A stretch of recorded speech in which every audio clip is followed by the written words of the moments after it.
Natuɗo e sakitu yewtere sendite anticiper un peu de quelques minutes. Vous avez encore tapé poteau, hein? Vous avez tapé poteau par rapport au compte. Wa alaikum salam.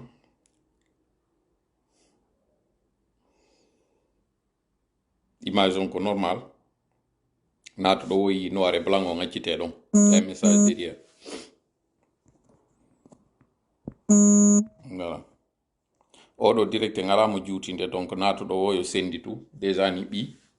J'ai un petit message ici à passer. Rapidement, 230 déjà, à peine une minute. 246, natuɗo yo sakitu yewtere sendita. Fiyo woɓɓe go kadi. C'est par rapport à la journée d'après-demain, jeudi, le 16 février. Donc, ce qui veut dire qu'aujourd'hui, nous sommes le 14 février 2023. Il est 22 heures passées de 29 minutes, disons 30. 283. Odo à 500, on commence. Et à la jutinde. 500. Wakile, ben 500 on donne, 500 on timiri. C'est un petit message à passer. En attendant, à l'attention, beta ou bébeng, adani la message dit fi direct fait dimanche passé wonde maɓe famali ara sorti an est ce que mi sodaka kono mi yewtirta fi monsieur Alpha Condé artugol mum oɓe kadi ni kono ara mi wowlirta fi manifestation FNDC. Je vais répondre à vos questions. Onon adduɓe ɗi message ji ɗon ma yawɓe aray des vidéos qui gagnent à 370. 500 comme j'ai dit, on commence. Ainani Bingolondo. Madame Fatima Bar, Misal Mitikeon, Djadja Fatima. Alpha Omar Bari, Misal Minima. Mamadou Adi Diallo. Mouktar Ba, Ndanyan de Miekiti, Yura Golmaka direct. J'espère que ma opinion est jam. Je profite de toi pour saluer Frappe Françon. Madame Hassatou, Madame Hassanatou et toutes les autres Amazones. Également les hommes, Salmina Dom Ahmed Ba, Ahmad Ba, on faut pour Mbetombeng, je ne peux pas vous citer parce que on est à 411, donc 500 infos d'auto Johnny. Monsieur Abdraman So, Misal Mitikeon, voilà. Balde Bole, Aray Misal Minima, Gobuel Bari, Misal Minima Kadi, Hadja Aïssatou Diallo, salut à vous aussi. Madame Kadiatouba, l'une des Amazones du Frappe en France, Ndalao, Misal Minion.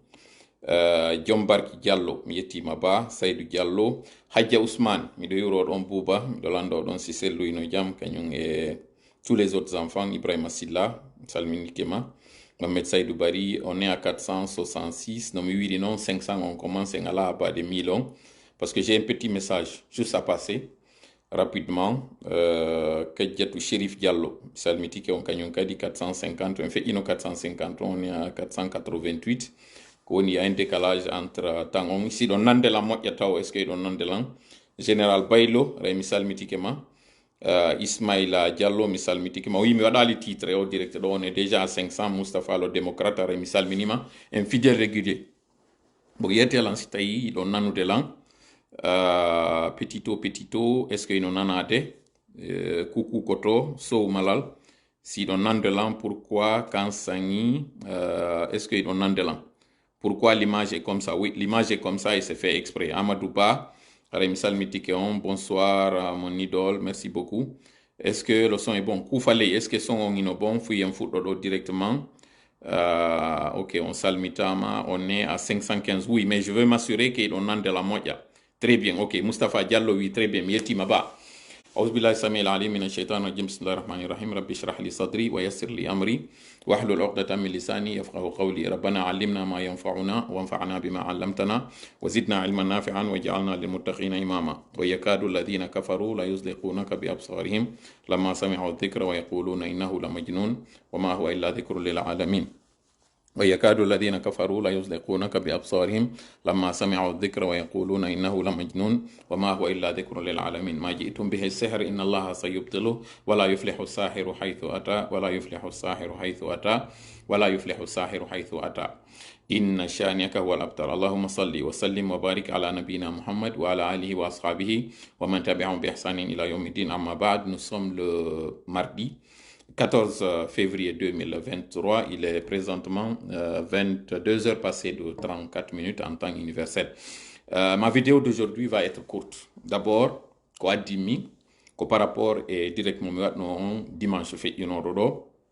Wodi adam belan message ji rewi kadi woɓɓe andu belan landagol aray tola men famali madey o sorti maɗa ɗo fo ino andi aɗiɗa critique de monsieur Alpha Condé mo tawata déjà tu l'appelles maintenant monsieur Alpha Condé. Ensuite aussi a muti ɗo ya woli fi yawgol haray pays ji a linti e nder muɗum Turquie. Est ce que Alpha Condé sodalima? Ensuite ɓe tawɓe ɓen haray no andi position amen on ka frappe par rapport et manifestation de Rion. Inni kono tawiri aray dans ce contexte on nodday ɓiɓɓe yimɓe ɓen yo yaltu yawgol waɗugol manifestation. Je vais donc vous répondre par rapport à ces deux questions. Ensuite mi jonna on kadi l'état des lieux par rapport à la journée d'après-demain et kon ɗum fewndi nini kon ɗum wona communiqué mo CNRD prépari on par rapport à la journée de mobilisation du samedi. Et kon ɗum kadi waɗi vous devez faire attention à cette journée-là, écoutez attentivement ko communion et yatade ɗo. Mais avant ça, me profite à mi andina CNRD qu'ils ont tapé poteau par rapport et contre on fi waɗugol piratugol mongol pour pouvoir l'avoir. Ils ont essayé fi wata o live ɗo hande mi wawa mo waɗude, mais c'est sans connaître nous aussi qu'est-ce que nous avons comme stratégie pour pouvoir faire toujours nos directs. Mi waɗano on ɗo capture d'écran ce qu'ils ont tenté de faire la semaine passée. Et puis yari mais sikki que ça s'arrêtait là. Ko ɗon no wawaton famude an donc en fait na CNRD woni ko nangodira en tant que tel, ko oligarchie ji ɗi nangodira, les grandes puissances, particulièrement je vais les nommer Russie. Ko ɓe wona kippirede fewndo, et c'est ce qui est grave et ce qui est dommage parce que hiɗo ƴettude jonna ɗo yimɓe valeur jonnaɓe mérite mo tawata ɓe ala. CNRD ko fifaru widiru, mais puisque sur le côté politique et diplomatique, il y a mari, il lobby qui wonɗi e conseil de ɓe, entre autres Lansana Kouyaté, entre autres Komara mo tawata on il est tombé en disgrâce, et d'autres encore ɓe tawata c'est pas la peine de les citer, mais ko wawton tun andude ko fawɓe ino mari règlement de compte ji entre avec certains hommes politiques ɓe tawata ils ne veulent plus de ko ɓen woni e pilatude conseil de CNRD koko ɓe woni e wadde ɗo ɓe manipulay. Maintenant, sur le plan technique et sur le plan technologique, que puissance étrangère qui dit woni be wallitade, particulièrement Russie bébé. Je vais les nommer et je prends entièrement la responsabilité. Ko risque non on e wawlande do watta non no yila moƴƴa, je suis pas en train d'extrapoler comme on est wolde do kon. Comme j'ai dit, ko répondugol question addimi do yeto on ko fewndi kon par rapport à la journée. Je suis responsable comme on est wolde kon comme toujours, mais je ne suis pas responsable de la compréhension des uns et des autres. Je ne veux pas m'étaler là-dessus. Je ne vais pas parce qu'encore une fois, non, je non, min comme émetteur. Je ne vais pas émetteur, je vais pas récepteur. En d'autres termes, je vais direct, noir et blanc, malgré le fait que vendredi, même pas mi fautaki. Samedi, je vous ai annoncé que vendredi, on dit qu'on allait avoir un direct. Malgré tout mon effort, mais on va avoir des directs en samedi. On l'a fait dans les conditions que vous ne connaissez pas, mais au moins, on va avoir un direct dimanche pour au moins rétablir ce qu'on a dit dans manipulation.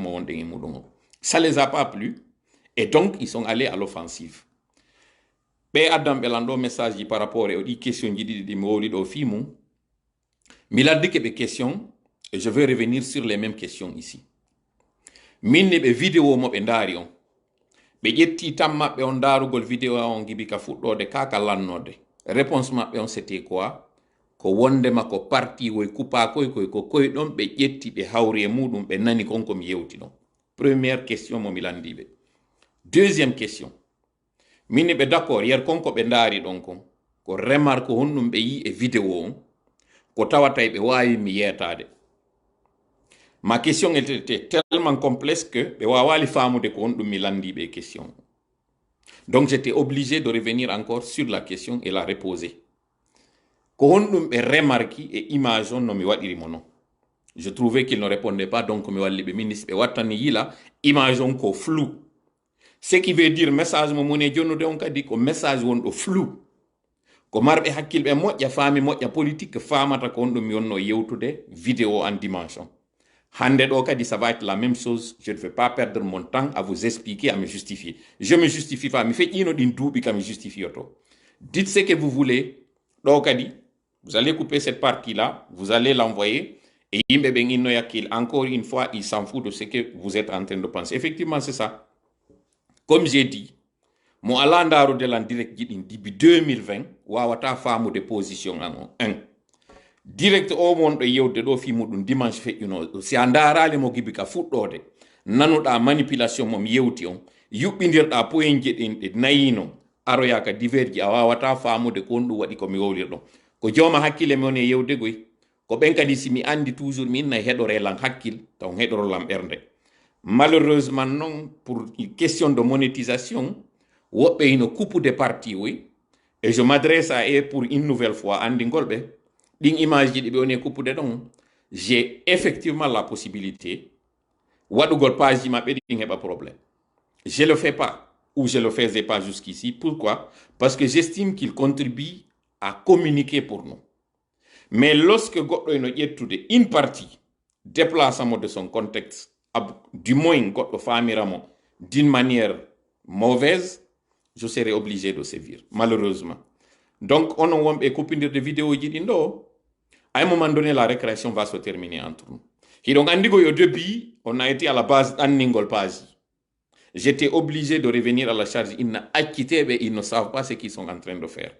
Je me rappelle, il y en a qui avaient pris ma vidéo, comme on a les photos donc déplacé comme yewti compte de son contexte. Heureusement, marɓe hakkil no arde ka commentaire ji andina ɓen waɗuɓe ɗum que c'est pas à ceux-là, ben image qui nous adressé à des mounou.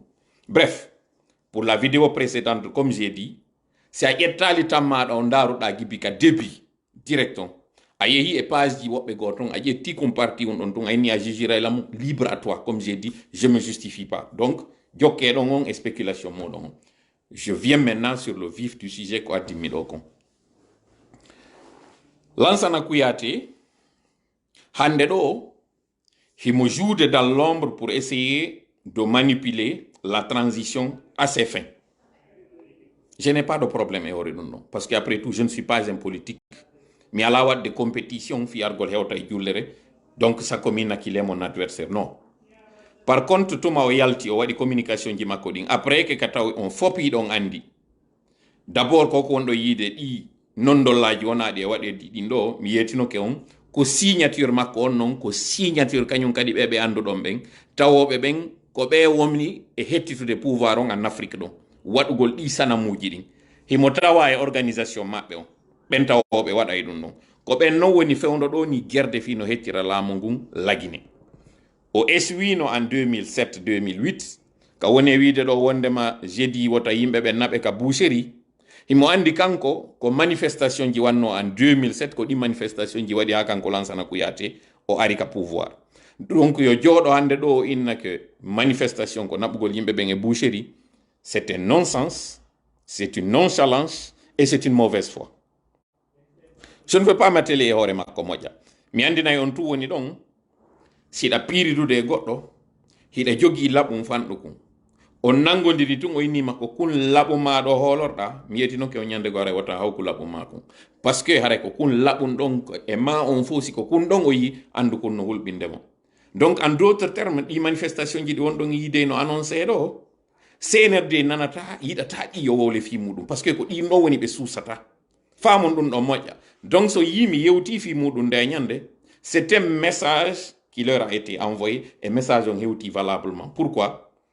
O yiyay jemma ɗo o janngo ɓe waɗay communiqué mo tawata ɓe hésitude e hoore muɗum par ce que si ɓe waɗi on communiqué ɗon haray ɓe jonni FNDC valeur en tant que tel ko kun non pita on kum ɓe yawiti ɗo ɓokko maɓɓe ko ɓe haɓɓirta on ko ɗo woni e yaltude par ce que pour une question d'orgueil ɓe andi kamɓe tigi ɓe maapi ɓe andi kamɓe tigi sooriɓe ɓen divisike ɓe andi kamɓe tigi les militaires en tant que tel famille ko ɓe woni kon e muɗum et que ɓe décidi ɓay ɓe yi wondema koko ɓe wayi ɗo ko coup d'état monsieur Alpha Condé déposera ka sabu bonnereji makko ɗin ko ɓe déposiri mo ko parce que ɓe yi ka o fokkiti ɗon ɓe andi kamɓe ka ɓe fokkiti ɗon laawi ɗin na gotum voilà pourquoi woɓɓe immi ton trompe militaire ɓe ɓen no trompirno en noon no feƴƴiri noon ko mi explique ni on manipulé ɓe nder to wi koye coup d'état waɗe ɓeɗo no militaire ɓe hande ɓe fini parce que ɓe yi ko monsieur Alpha Condé wonano e tumirede kon fof no waɗi hande ɗo CNRD no wadde baaba ɗum ɗon donc nden mapunde ɓe mari nde donc qu'est ce qu'ils vont faire comme communiqué ko yinnugol wondema militaire ɓe ɓen fof yo luttu ka kanji ɓe fop hiɓe landita wongol ka kan wata goto e maɓɓe yalto pourquoi parce que ɓe huli toujours c'est la formule ko noon toujours ɓe wowi waɗude mais préparé ka jemma ɗo ɓe waɗay on communiqué ou plus tard janngo ɓe waɗay on communiqué ɗon andon noon jentorollan hakkille kam woni e yewtude ɗo kon na il faut mi expliquata ko moni e yewde kon kadi na hande ɗo joni famoton kam woni e wolde ɗo ko information mi woni on e jonnude mo tawata no destina yimɓe tato onon wowɓe laarude ɓen ɓe wonɓe daride lam par accident et CNRD parti mo tawata ko onon concerni on o yiyay mo nanon mo faamo mo harami tampali e muɗum parti concernuɗo CNRD on kamɓe kadi ɓe nanay mo ɓe hendo linguin gi wona ngi e naɓede ngi donc encore une fois je reviens panique mo ɓe mari on ka pale ko onon yawiti annonce ka wiyeteɗo wiye marché no waɗede donc comme j'ai dit hiɗe mari leveji ɗi gollirten hala goɗɗo yaltali inna sakko bonnante joni noon ɓe wonɓe jooɗade ɗo wi'a wondema marché ji ɗin ɓe yaltata parce que na faalaɓe yaltude ware ko discours mo tawata kañum CNRD waɗi on e ko e jama on ko on discours ɓen woni e yaltinde sans se rendre compte donc piège mo ɓe waɗi on ko on piège ɓe woni e communiqude luwendo mo a innugol jama on le 16 yoɓe yaltoy ko moni on e wiide gollire hakkil kin andon ko ɗum ɗo woni e hulɓinde CNRD voilà pourquoi ko nden temmere nde CNRD huuli ɗon ko nden temmere yewtete fi muɗum andon noon kañum kadi ɓe andi wondema soriɓe ɓen faami bonnere maɓɓe nden et que par conséquent sifa on mouvement si waɗi ɗon kamɓe moƴƴantaɓe faame moƴƴa ko moni on e yewde kon parce que ko ha e 5 wonmi arande on mi frena ɓe andi wondema sifa ɗum ɗo si waɗi parce que ko sifa ɗum ɗo ɓe profiteno kamɓe kadi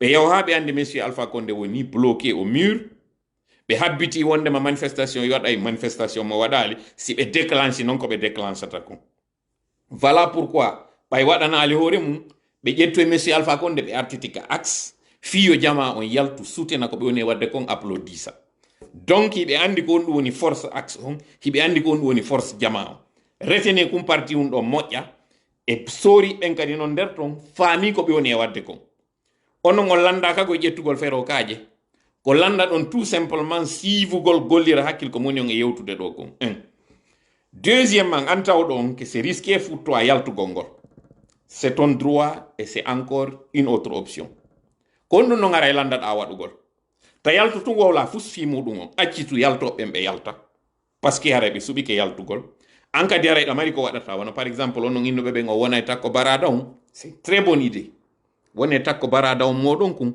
wurnon ɗon ataya moƴƴa andon noon décision maɓɓe on yaltuɗon on yaltaɓe ara ka nder quartier ji goyɓe tawe on parce que ko non woni à leurs habitudes mais la bonne nouvelle c'est quoi na quartier ji moɗon ɗingo yaltata cette fois ci yaltoɓe ɓen ko quartier ji luttuɗi woni e yaltude ko ville ji luttuɗi woni e yaltude parce que cette fois ci comme je vous ai dit so yiɓe immini ɗo mission ji o yi Charles Wright immiki ari kankan duwanoɗo wadde balɗe ɗiɗi finalement o waɗi balɗe 10 kankan ɗon hiɓe andi sonjamoɓe mari on hottiguine ɓe nangay noon e wedditagol e moɗon ko accès ɗon et ça a été une très bonne diversion ɓe wedditoɗon e moɗon ha ko waɗirta to ko waɗira e pulal ɓe inna e hendu wirtoru guerton ɗum ko leyndu iwrirta e yetno kadi monsieur Alpha Condé wondema inaka o sikkiri ɗon kaɓɓo haɓɓirteɗon na ɗon yaltirta ɓe waɗuno ka hoore makko wondema ko bata on kindi a waɗantamo kudeta o ƴetti moyenji ɗin fof o jonni Dumbuya yo Dumbuya sécurise mo ɓay kadi o aranama ka pale élément ɓe makko défense o résisti ko Dumbuya o noddi o inni mi atakama immodo e force spéciale on aron wallola sans se rendre compte wondema ɓe attaque ɓe mum ɓen ko Dumbuya tigi woni ɓawo maɓɓe o expliquani Dumbuya konto suuɗi parce que atinoɓe arde ɓe yiyanomo konto suuɗi ɓe arno ɓe attaque palle o nder ton fo ha ɓe fokkiti yaltugol ɓe yiyali mo ka o nodduno non Dumbuya on tuma Dumbuya no suuɗi ka blendewal binde ka ambassade de France Dumbuya landimo ko honto wonɗa exactement ɓe ara ɓe walla ma o yeeti Dumbuya ko honto woni ko hontuma noon Dumbuya noddi o wiyeteɗo Michel Lama ari immi yehi tawoymo nder ton yaltinoymo hiɓe andi ko moni e wolde ɗo kon il comprennent très bien de quoi je suis en train de parler manipulation mo ɓe waɗi on e ɓiɓɓe yimɓe waraɓe ɓen donc militaire ɓen hendike kadi vidéo mo ɓe hersinimo on par ce que ɓe yaltinali no nangira noon o yaltinoya ko honno wawno ka woni ɗon ko ɓe yaltini ka o ɓorni ɗon coñciɗin mo jooɗi ka jullere kon ɗum noon ɓe yaltinirno on vidéo ko faminalngol militant ɓe ɓe wondema ils l'ont traité avec respect mi wowluno ɗum fi on tuma vidéo arrestation on noon filmano so yi Aliya nangitama koko tawi kon vidéo mo Aliya jogi on ino tawa e makko no Messi Alpha Condé ɓorno noon fewno ɓe nangimo ɓe yaltinimo kaw suuɗino ɗon famon on parti ɗon moƴƴa c'est des choses ɗi mi faala noon ko arde ɗo yaltina sur la place publique mais ɗi tawata soriɓe ɓen andi ceux qui sont fidèles à Monsieur Alpha Condé ɓe andi trahison mo ɓe waɗa on e muɗum ɓe andi kañum kadi ko honto ɓe fokkitidi kamɓe e risi ɓen ɓe andi kadi fédération wona ɗo e waɗede Burkina Mali e Laguine ɓe yi ɗum ɗon kadi ɓe faami wondema ko colonisation riise fuɗɗi wonde e artude Afrique nder ton ko Guinée noon woni priorité maɓɓe on hewre ɗum ɗon donc an wonɗo e jooɗade ɗo on sikka wondema riisi si gañoyke nokkel kaari ko wallugol ma woni e wadde tite trompé et c'est le moment ya finu fewndo ɗo anda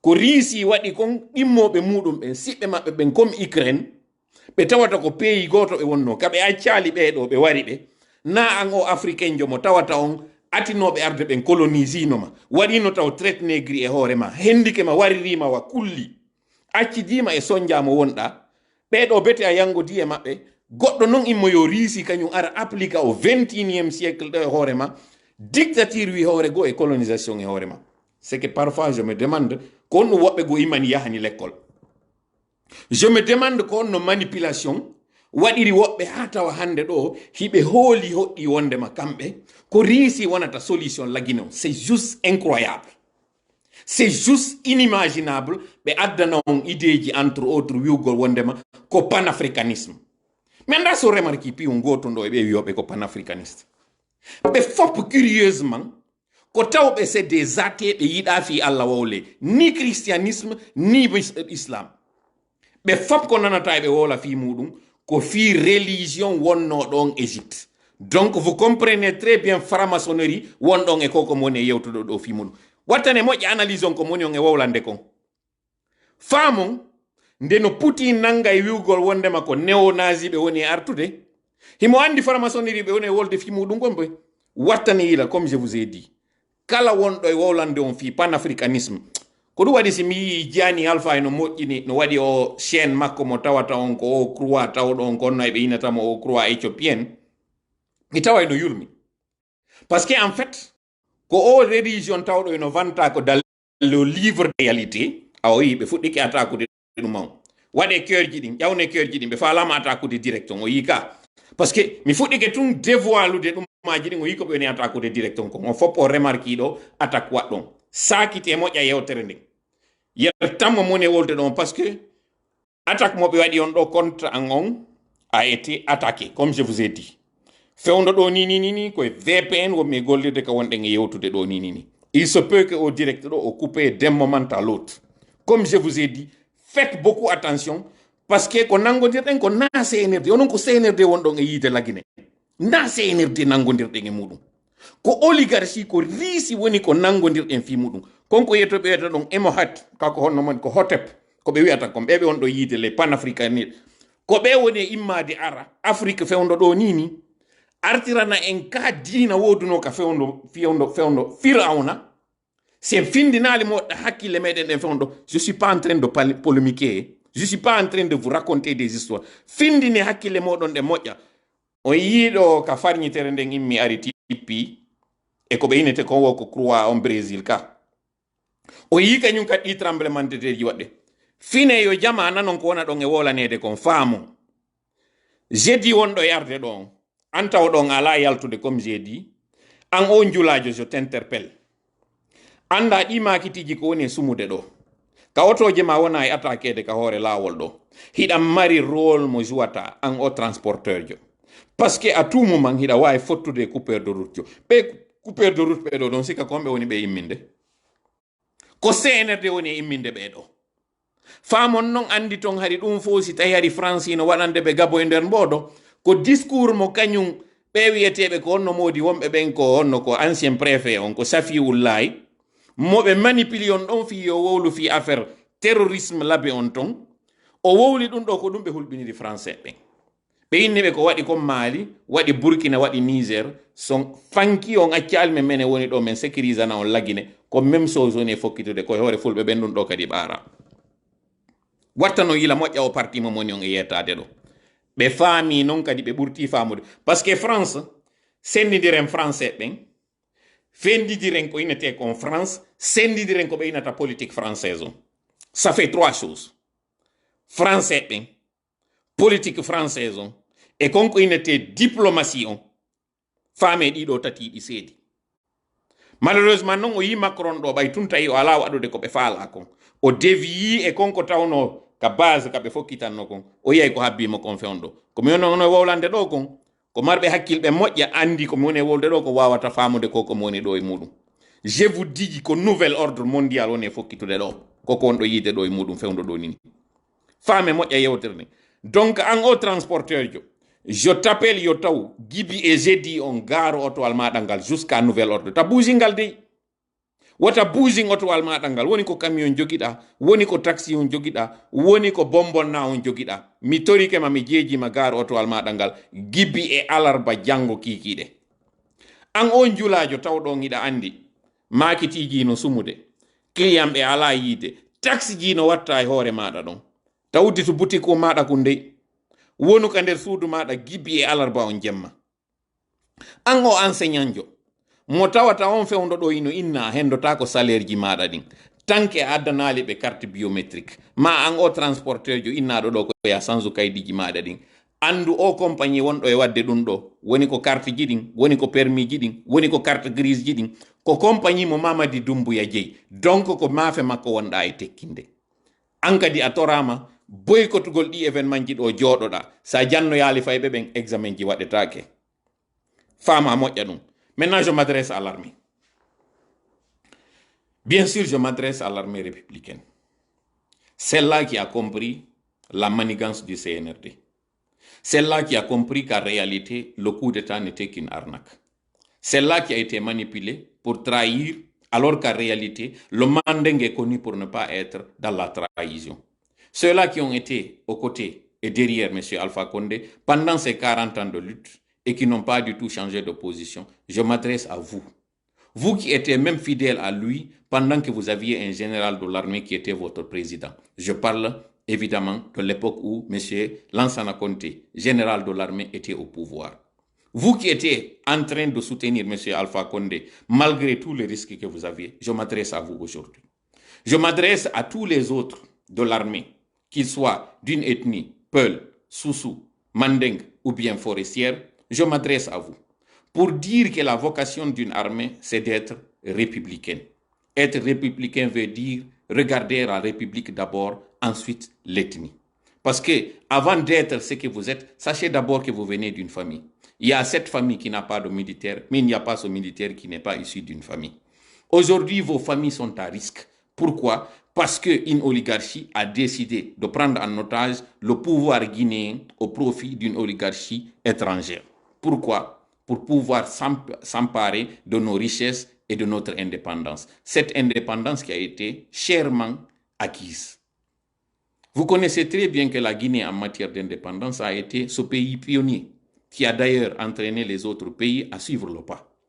Aujourd'hui, pour un projet inavoué, des jeunes militaires manipulés par une horde, par une secte, ont voulu venir vous embarquer dans un projet en réalité qui date de plus de 30 ans et dans lequel on vous fait miroiter qu'en réalité M. Alpha Condé était en train de dévier l'idée de base.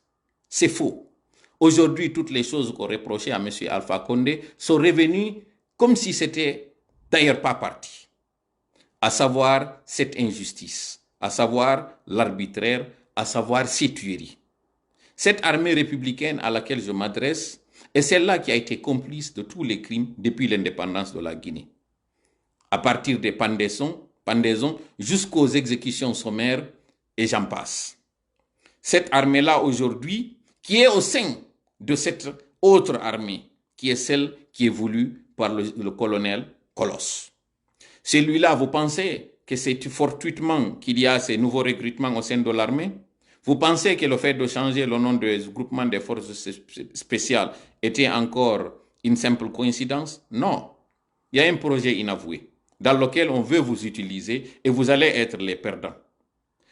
Inutile de vous faire comprendre ou de vous faire remarquer qu'aujourd'hui, un capitaine de l'armée du nom de capitaine Moussa Dadis Camara est en train aujourd'hui de répondre de ses actes. Des actes qu'il avait posés, manipulés lui aussi à l'époque, en 2009-2010, par une secte. Il regrette ses actes au moment où c'est trop tard. Vous avez la possibilité. Il n'est pas encore trop tard. Pourquoi? Parce que le passé nous sert de leçon pour qu'on prépare notre avenir. Aujourd'hui, vous avez été manipulé en faisant ce coup d'État avec effusion de sang.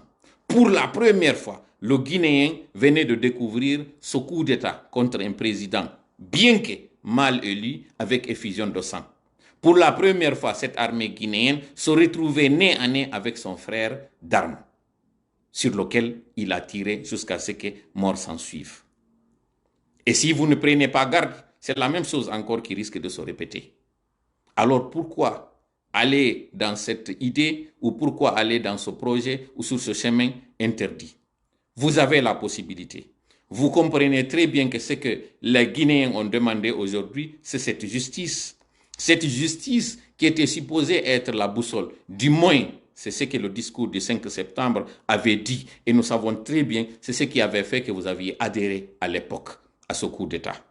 Certes, il y en a parmi vous qui s'étaient abstenus, attendant de voir la direction du vent, et qui finalement se sont résolus à accompagner ce qui était supposément accepté par la population. Aujourd'hui, c'est cette même population qui a décidé de dire stop à ces dérives. Cette population qui a compris la trahison. Ne vous faites pas tromper, ne vous faites pas distraire par ces projets qui sont aujourd'hui en exécution. Et vous savez très bien que ce sont des œuvres du monsieur que vous avez débarqué cette nuit du 5 septembre. Alors, armée de Guinée, cette armée républicaine, jeunes de Guinée, Guinéens tout court, je vous appelle au réveil, au sursaut. Comprenez très bien qu'aujourd'hui, la situation mondiale est préoccupante. Et cette situation mondiale nous appelle à être vigilants. Pourquoi? Parce que l'ordre mondial va se redéfinir. Les cartes vont être redistribuées. Quelle est la préparation de la Guinée par rapport à ce changement? C'est un nouveau paradigme.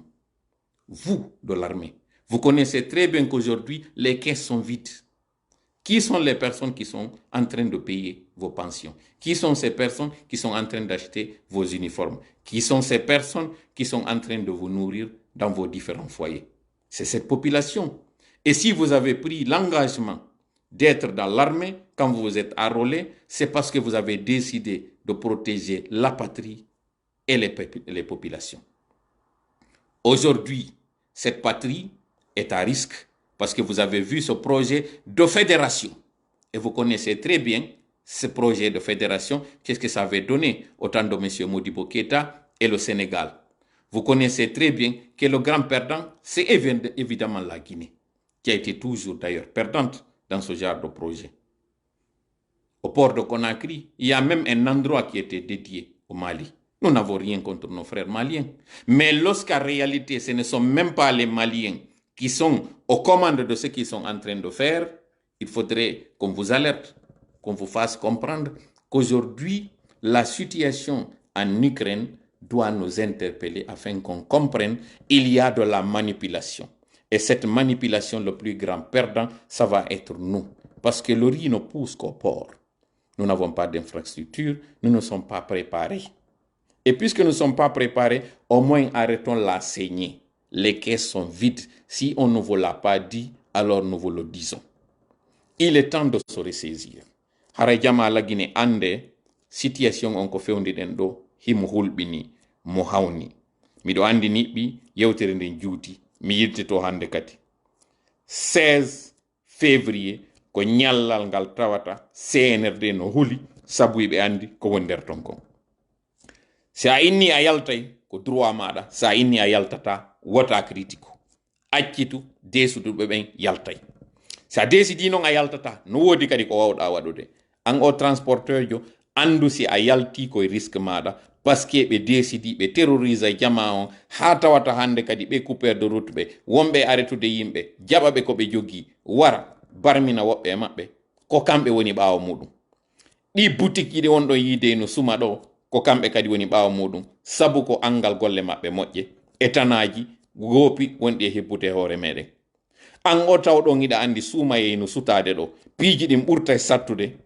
andu sattende nden ɗo CNRD kañum ko huuli ko honno ɓe wawirta ƴettude leyɗe meɗen ɗen ɓe jonna ɗin oligarchiji ɗi heɓa no ɗi remira ɗi moƴƴina pinkaji e kure yiltitotoɗe hoore maɗa tawa a suusata ŋeƴƴude a wata wowlude hay hunde no mi wiiri on noon Ukraine koye nder Russie tawa noon kaɓe immi ɗon ɓe yehi ɓe wari ɓe siɓɓe maɓɓe ɗo ɓe bombardi ɓe waɗi ko ɓe watta kon fof na o africain jo mo tawata hande ɗo ɓe faala artude colonisa ɓe yaltay woni ka ɓeyɓe ɓen ɓe naɓe ka reedu ɓen hewta tum ɓen ɗon kañum kadi firte finu moƴƴa anda ɗi projet ji ɗi wonata trompirede ɗo hande na ɗi darata yewtere hande mi darnande ɗo mi tori Allah woni ballo meɗen yo hisin en tous ensemble gibilo jango e alarbare nden wota goto buusu jusqu'à nouvel ordre fe fa fe no mi wiiri on noon fe fa fe no mi wiiri on noon fe fa fe salamu aleykum rahmatullah